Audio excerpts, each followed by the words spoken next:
In this video, we're going to do the rounding to the nearest hundredth. So start with doing yourself a nice border.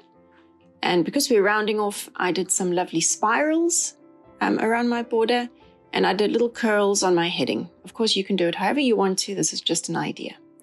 So how do we round to the nearest hundredth? After solving long multiplication or division problems, the answer sometimes has many decimal places.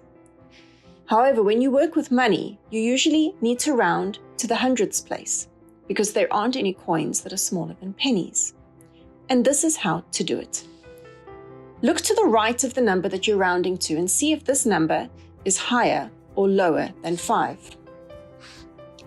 Let's have a look at this sum, the number 3,000. Let's look at this number. 36,007. Let's look at this number. 36.7348. Let's look for the hundredth. Which decimal is the hundredth?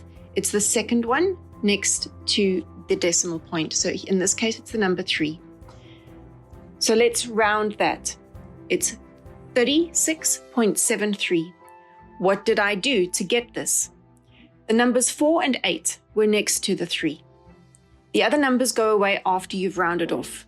How come I made it 73 and not 74?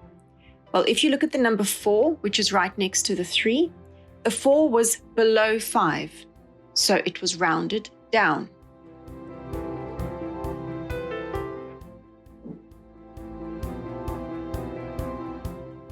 Let's look at the next number. The next number is 0.8473. Which one is the hundredths? It's the number 4. It's the second digit next to the decimal point. We're going to round that down or we're going to round it up. What do we have to look at? We have to look at the number 7, which is next to the 4. And is that number 7 above 5? Yes, it is. So we round up. So the answer is 0.85. Because the 7 is above 5, we round up to the next number.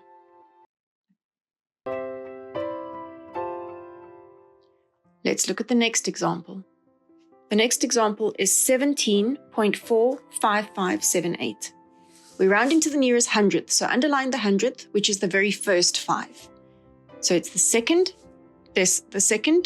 digit next to the decimal point, which is the 5. And which is the number that we have to look at to determine whether we're rounding up or down? It's the digit right next to the 5, which also happens to be a 5 in this case.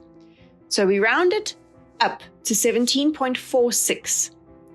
Always remember that if it is a 5 next to the place that you're looking at rounding to, anything from 5 and above, you round up. Let's look at the next example, which might also be tricky. 4.999. Which number are we looking at? The middle 9. It's the second one next to the decimal point. So we have to have a look at the digit next to it, which is a 9, and we know that that is above 5, so we need to round up. But because we're rounding up, it turns that 9 into a 10, correct? And you carry the 1 to the next 9, which becomes a 10, and you carry the 1 over to the 4. So it becomes, the answer is then 5.00. Because you're carrying the 9s, you're turning the 4 into a 5.